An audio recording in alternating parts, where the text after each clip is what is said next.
having been a winemaker for 37 years, there's always something new to learn, which is the appeal of this kind of work. It's just, it's never a finished process of learning how to make wine. Every vintage presents its challenges and actually also opportunities. And that leads me to talk a little bit about our 2009 Albarino Beso de Sol, which is a wine that I've never ever contemplated making.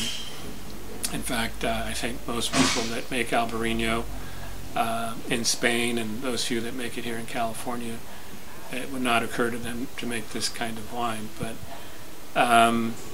it started in the 2009 harvest season with early September. We had about 3 or 4 days of pretty intense hot weather, surpassing 100 degrees, 105, somewhere in that range.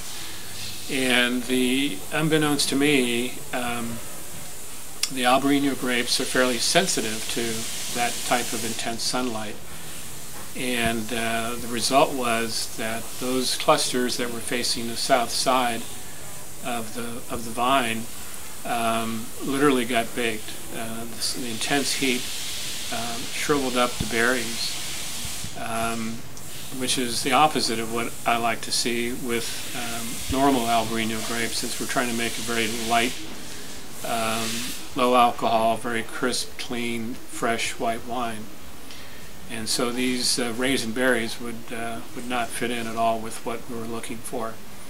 So it was definitely a setback, but we allowed the grapes to continue to ripen. And on harvest day, I instructed the crew to definitely avoid getting those grapes into the final picking bin. In fact, if they picked them, drop them to the ground. And so as the harvest proceeded, I went ahead of the crew and started to taste some of the berries that were left on the vine. And to my surprise, they actually tasted really, really good. I mean, beautiful flavors of dried apricots, and so I thought, this would be a shame to drop this fruit on the ground. And I think that if we left these clusters on the vines, we might have a chance of making a pretty nice wine. We came back about 9 days later to harvest the remaining fruit. The sugar level at harvest was about 31% sugar, which is quite ripe. And so once we pressed off the grapes and we had this very sweet juice, I knew that we were going to make some really nice dessert wine from it. So we conducted our fermentation, and at the sugar level where I felt the balance was correct, we stopped the fermentation, and the final sugar content's about 11%. We also have fairly low alcohol. It's just a little bit over 11% alcohol, which I love. So it's a very light, delicate, sweet dessert wine, and it certainly captures the varietal character of Albarino. And of course, it has great acidity. So it's just turned out to be a blessing. I mean, it's just a wonderful wine to have made. And I don't know if we'll ever make one again, because the conditions that created these grapes that made this wine may not occur again.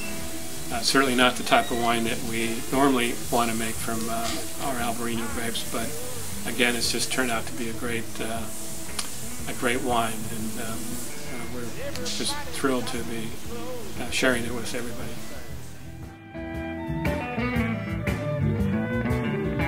I'm looking for the soul of people.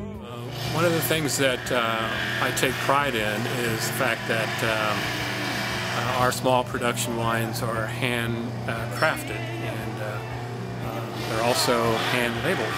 So what we're doing today is labeling our Beso de Sol Albarino.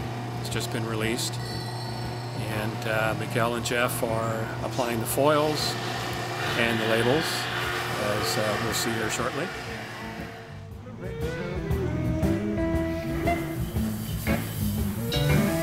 When they think they talk of reuniting, what they want is citizens.